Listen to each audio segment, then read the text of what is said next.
Good morning students. Welcome to Navjivan Garsana YouTube channel पर और नवजीवन PT college की ओर से आपके द्वितीय वर्ष की बुक का इकाई नंबर 6 शिक्षक का व्यक्तित्व टॉपिक है हमारा। शिक्षक का व्यक्तित्व।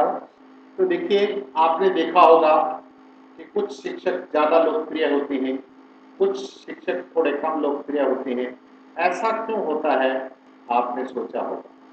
तो अगर हम देखना चाहें तो देखिए, जो टीचर शिक्षण में व्यवहार और संप्रेषण को कारगर बना लेते हैं, वो अपनी बात को सही तरीके से बच्चों को समझा पाते हैं, वो ज़्यादा प्रभावशाली हो जाती है।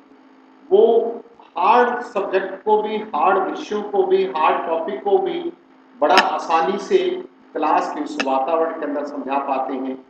तो हम देखते हैं कि वो बच्चों के ज़्यादा लगाव हो जाता है और बच्चे उससे सहजता से सीख जाते हैं।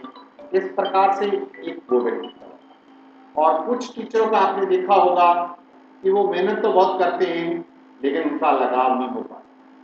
तो इसी विषय के ऊपर पूरा का पूरा चैप्टर है हमारा, शिक्षक का व्यक्तित्व। यानी टीचर का व्यक्तित्व किस प्रकार का होना चाहिए, इसके ऊपर अपने चर्चा करेंगे।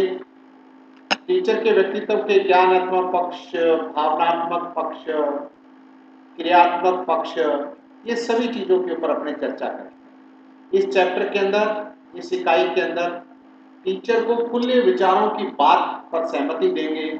पूर्वाग्रह से ग्रस्त जो टीचर होते हैं, इसके ऊपर अपने चर्चा करेंगे और किस प्रकार से खुले विचार, आधुनिक तकनीक को अपनाते हुए टीचर आगे बच्चों के अंदर व्यक्तित्व निर्माण और वातावरण सर्जित करेगा, इसके ऊपर अपने चर्चा करने वाले हैं। इसे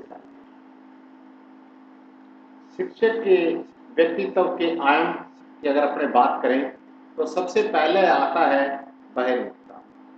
बहिर्मुखता ऐसे व्यक्तित्व वाले व्यक्ति जो दूसरों के साथ अंतःक्रिया में रुचि रखते हैं, यानी जो दूसरे व्यक्ति के साथ अंतःक्रिया करने में रुचि रखते हैं और वे उन लोगों से मिलकर उनके अनुभवों का लाभ उठाते हैं, सामाजिकता अधिक वाले होते हैं। ऐसे जो व्यक्तित्व के होते हैं वो ऊर्जावान, मित्रता, लोकप्रिय है। दूसरा है संबंध स्थापना। अगर अपने इस प्रकार के जो आने वाले शिक्षक हैं वो दूसरों से सकारात्मक दृष्टिकोण से सुनते हैं। मान लीजिए अगर किसी की बात भी सुननी हो तो वो सकारात्मक दृष्टि से सुनेंगे, सहानुभूतिपूर्ण बात करेंगे, सहयोगात्मक करेंगे। तो ये आ गया दूसरा आया संबंध स्थापना। तीसरा है समझ के साथ कार्य करना। यानी कुछ लोग बड़े कठोर होते हैं, परिश्रमी करने वाले होते हैं, मुसीबत के समय घबराते नहीं हैं, व्यवहार में अनुशासन बनाए रखते हैं और जवाबदेही होते हैं। तो ऐसों को होता है समझ के साथ करना। और नेक्स्ट है विचारों का खुलापन। तो देखिए, आज के समय में कल्पनाशील, सृजनशीलता वाले लोग होते हैं, टीचर होते हैं, वो दूसरों की परवाह नहीं करते, वो लीक से हटकर अपना काम करते हैं। वो ये नहीं सोचते ये अच्छा है बुरा है, वो अपने कर्तव्य के अनुसार जिस प्रकार से उनको करना चाहिए वो काम करते हैं। तो ये शिक्षक के व्यक्तित्व के आयाम बहिर्मुखता, संबंध स्थापना, समझ के साथ कार्य करना, विचारों का खुलापन आदि। शिक्षक के व्यक्तित्व के प्रेरक तत्व। देखिए, कोई भी व्यक्ति है उसके लिए कोई ना कोई प्रेरणादायक होता है और जो वर्तमान का शिक्षक है या पहले का शिक्षक है उनका कोई ना कोई आइडियल होता है। तो ऐसे कौन से तत्व है जो शिक्षक के व्यक्तित्व को सुधार सकते हैं, उसके प्रेरणा के रूप में काम कर सकते हैं। तो देखिए, सबसे पहला आ रहा है महापुरुष और महान शिक्षक। यानी हम शिक्षक को इतिहास में पहले वाले जो महापुरुष हुए हैं, जैसे स्वामी विवेकानंद हो गया, महात्मा गांधी हो गया, विनोबा भावे हो गया, तो इनके विचारों से सीखा और अपने विचार डाला और एक शिक्षक के लिए ये एक प्रेरक तत्व है।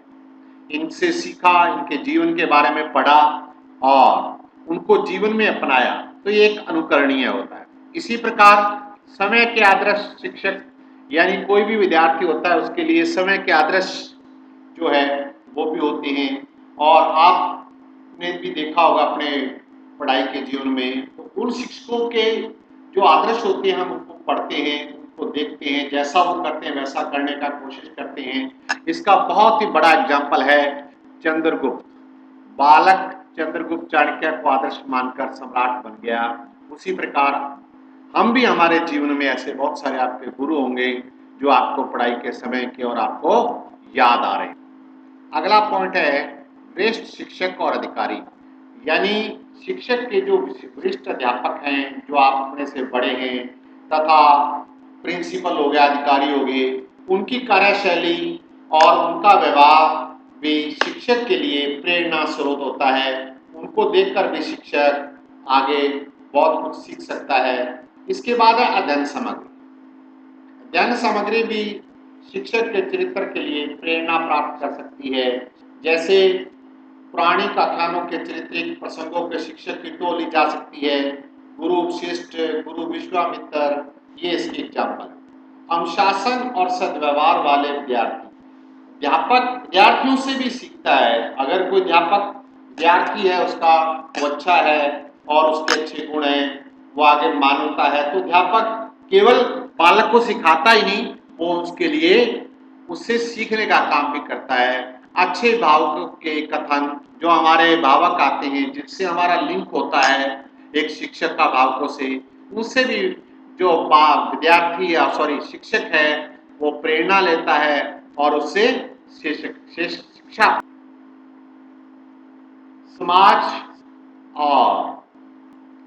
समाज और प्रशंसा, ये भी किसी शिक्षक के लिए प्रेरक स्रोत होते हैं।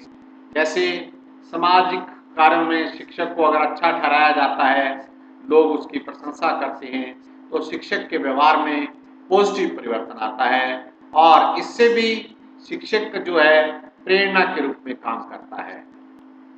शिक्षक के व्यक्तित्व की प्रमुख विशेषताएं, जैसे कोई भी चीज होती है उसकी प्रमुख विशेषताएं होती है। जैसे अपने मन में सरदार जी आता है तो अपने सोचते हैं यार उसके पगड़ी होगी, मूछ होगी, तो हर चीज की विशेषताएं होती हैं। तो शिक्षक के व्यक्तित्व की प्रमुख विशेषताएं क्या है? सबसे पहला है इसका पक्ष है ज्ञानात्मक पक्ष। ज्ञानात्मक पक्ष की अगर अपने बात करें तो शिक्षक को विषय का पर अधिकार होना चाहिए, यानी जो वो सब्जेक्ट पढ़ा रहा है उसमें परंपरागत होना चाहिए ताकि वो बच्चों को अच्छे से पढ़ा सके। फिर है भाषा पर अधिकार। नेक्स्ट पोस्ट है ज्ञानात्मक में, यानी जो पढ़ाने के लिए भाषा यूज कर रहा है, संप्रेषण कर रहा है, आपसी स्टूडेंट से जुड़ रहा है, उसके ऊपर भी उसका पूरा अधिकार होना चाहिए। व्यावसायिक प्रशिक्षण, जो विषय वो पढ़ा रहा है उससे संबंधित उसने ट्रेनिंग लेनी होती है, उसकी विधियां, शिक्षण विधियां, सारा उसको नॉलेज होना चाहिए। ये भी एक अच्छे शिक्षक के व्यक्तित्व के लिए जरूरी विशेषता है। इसके अलावा मनोवैज्ञानिक और व्यवहारिक ज्ञान। देखिए एक अच्छा शिक्षक होता है उसकी ये विशेषता है कि उसे मनोवैज्ञानिक व्यवहार के बारे में जानकारी हो, ताकि वो विद्यार्थियों की स्थितियों को समझे, उनके द्वारा किए जा रहे व्यवहार को समझे। ये भी एक अच्छे शिक्षक के व्यक्तित्व की विशेषता ज्ञानात्मक पक्ष में होनी चाहिए। उत्तम अभिव्यक्ति और अच्छी वाक शक्ति, यानी अपनी बात अच्छे से रखे और जो बोलने की क्षमता है, संप्रेषण की क्षमता है, वो विद्यार्थी के साथ हो। शुद्धता हो वाणी में हाव भाव हो, उतार चढ़ाव हो, ये सारी बातें होनी चाहिए। नेक्स्ट टॉपिक है पाठ्यक्रम और सहगामी प्रवृत्तियों का ज्ञान। शिक्षक जो भी विषय पढ़ा रहा है उससे संबंधित उसको पूरा ज्ञान हो, उसकी आगे की पीछे की हिस्ट्री, उसकी कविताएं, उसका लेखन, उससे संबंधित जो भी ज्ञान है वो टीचर को पूरा होना चाहिए। उसमें क्या क्या गतिविधियां करवाई जानी है ये बात भी क्लियर से होनी चाहिए। तो इससे जो है टीचर का अगला पॉइंट है बुद्धिमत्ता और अध्ययनशीलता। देखिए एक शिक्षक के अंदर उत्तरदायित्व निर्वाह की भावना होनी चाहिए, बुद्धिमान होना चाहिए और नवीन ज्ञान अर्जित करके बच्चों को समझाना, युक्तियों को ढूंढना, ये सारे काम होने चाहिए। इसके अलावा प्रयोगधर्मिता, यानी जो शिक्षक है